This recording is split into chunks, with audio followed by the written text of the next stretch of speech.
आरोग्यमंत्री प्रकाश आंबेडकर हे इथे दाखल झालेले आहेत। काही वेळापूर्वी इथं प्रहार संघटनेने सुद्धा आंदोलन केलं होतं। जे दोषी आहेत त्यांच्यावर कठोर कारवाई करण्याच्या मागणीसाठी हॉस्पिटलच्या बाहेर प्रहारनं आंदोलन केलं, ज्याची पोलिसांनी त्यांची धरपकड केली आणि त्यानंतर काही वेळातच आरोग्यमंत्री आता इथे रुग्णालयामध्ये दाखल झालेले आहेत।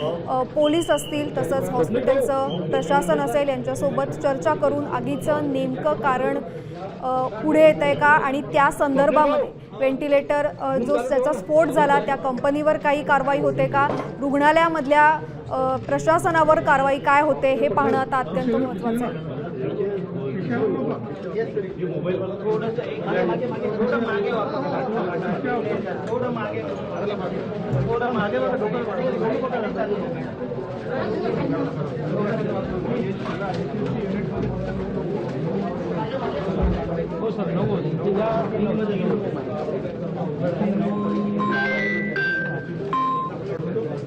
त्याच्यामध्ये 3 बाळं ही त्यांचा होरपळून मृत्यू झाला आणि या बाळांच्या आईवडिलांचा आक्रोश हा अक्षरशः मन हेलावून टाकणारा होता।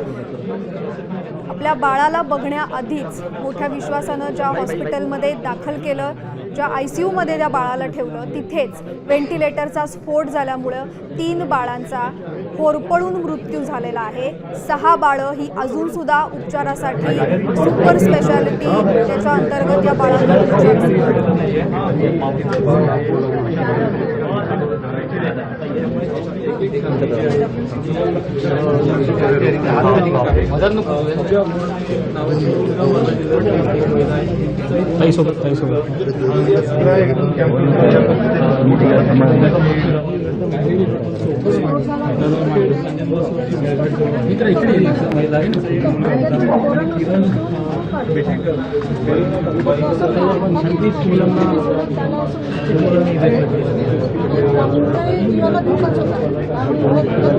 udah